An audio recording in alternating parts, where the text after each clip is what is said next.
काल जी कचरा डेपोला आग लागलेली, हा आग विझवण्यासाठी आपल्या नगरपालिकेतर्फे 6 आपल्या नगरपालिका अग्निशामकच्या गाड्या, तसेच बाहेरनं सुद्धा गाड्या आपण मागवलेल्या आहेत. म्हणजे रहिमतपूर असू देत किंवा वाई कराड, इथून सुद्धा गाड्या मागवलेल्या, प्रायव्हेट टँकरसुद्धा आपण घेतलेले आहेत. पण हे तरी अजून आटोक्यात येत नाही आहे. आपण यासाठी 2 मशीन चालू आहेत, जेणेकरून खालचा गाळवर असा उलटा करून आटोक्यात आणण्याचा प्रयत्न करायला चालला आहे. आता इथं जर एकंदरीत धुराची परिस्थिती बघितली, एवढा प्रचंड धूर आहे की माणसाला उभा पण राहता येत नाही, शेजारचा माणूससुद्धा कळत नाही आहे. तरी बोगदापासून शेंद्र्याकडे जाणाऱ्या लोकांनी काळजी घ्यावी, हा रोड टाळावा, जेणेकरून की कुठला अपघात किंवा काय होऊ नये.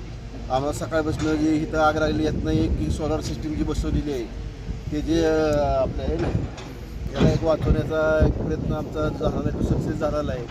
आणि एकंदरीत ही सगळी परिस्थिती पाहता कमीत कमी 3-4 दिवस तरी हे काय आटोक्यात येईल असे काय वाटत नाही. सातारा नगरपालिकेच्या कचरा डेपोला काल सकाळी आग लागली.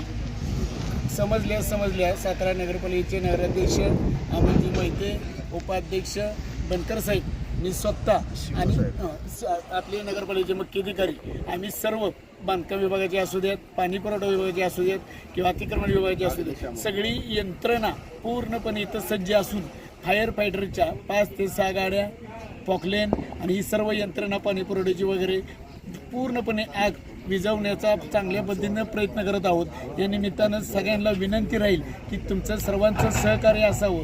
कोणी काय बोललं, काय झालं, कोणत्याही अफवांवर कोणीही विश्वास ठेवू नये, जेणेकरून गेले 3 ते 4 वर्षाचा कचरा, फार मोठा डोंगर इथं लागलेला.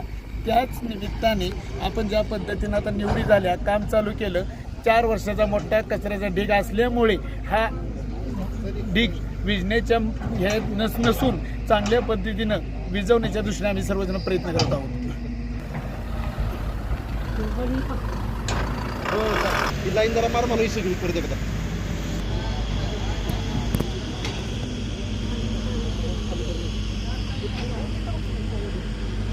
राहू दे मारू दे. चालू केलं त्यांच्या लक्षात नाही.